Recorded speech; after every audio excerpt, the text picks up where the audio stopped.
बिस्मिल्लाहिर्रहमानिर्रहीम। एक भेड़ ने अपनी पड़ोसन भेड़ से पूछा कि हमें कैसे पता चलेगा कि आज हमारी कुर्बानी की बारी है। जवाब मिला, देखो, जिस दिन तुम्हारा मालिक तुम्हें बहुत प्यार करे, चारा खिलाए, पानी पिलाए, तो समझ लो कि इस दिन तुम्हारी कुर्बानी का दिन है। चुनांचे ये बात इस भेड़ ने अपने पल्ले बांध ली और एक दिन बिल्कुल वैसा ही हुआ। मालिक ने पहले तो इसे बड़े प्यार से चारा खिलाया, फिर पानी पिलाया और फिर अगले ही लम्हे इसे जमीन पर लेटाकर एक तेज धार वाला आला पकड़ लिया। भेड़ समझ गई कि आज इसकी कुर्बानी का दिन है, सो इसने आंखें बंद कर ली। लेकिन जब काफी देर बाद इसे महसूस हुआ कि मालिक इसे ज़िबा नहीं कर रहा, बल्कि सिर्फ इसकी ऊन उतार रहा है, तो इसकी खुशी का कोई ठिकाना ना रहा। और फिर ये सिलसिला हर 4-2 महीने बाद वक्फे वक्फे से चलता रहा।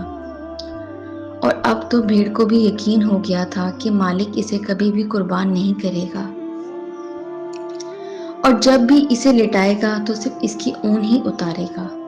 लेकिन एक दिन जब मालिक ने इसे हस्बे साबिक ज़मीन पर लिटाया, तो तब भी वो इसी खुशफहमी में थी कि वो इसे कुर्बान नहीं करेगा, जिसके लिए वो तैयार भी नहीं थी। और फिर अगले ही लम्हे मालिक की तेज धार छुरी इसकी गर्दन पर चल गई और वो मौत की आगोश में पहुंच गई। हम इंसानों की जिंदगी भी बिल्कुल ऐसी ही है।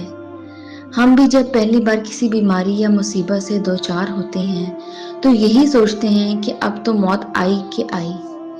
बहुत रोते और गिड़गिड़ाते हैं, और जब हम वहां से अल्लाह की रजा से बच निकलते हैं, तो अगली बार इस बीमारी या मुसीबत को इतना संजीदा नहीं लेते और यही सोचते हैं कि ये तो महज कुछ पल की तकलीफ है और हम दोबारा वैसे ही बच निकलेंगे।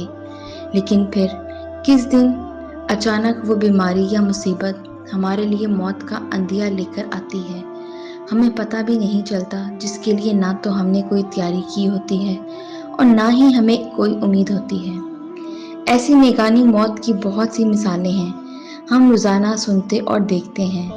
कब्रिस्तान ऐसे लोगों से भरा हुआ है जो ये समझते थे कि बूढ़े होने पर वो अपनी ज़िंदगी इस्लाम के मुताबिक ढाल लेंगे, पर अफसोस कि वक्त नहीं रहता। प्यारे दोस्तों, अपना कीमती वक्त देने का शुक्रिया। हम उम्मीद करते हैं आपको हमारी वीडियो पसंद आई होगी। मज़ीद अच्छी स्टोरीज़ देखने के लिए हमारे चैनल को सब्सक्राइब कर दें। मिलते हैं किसी नई स्टोरी के साथ।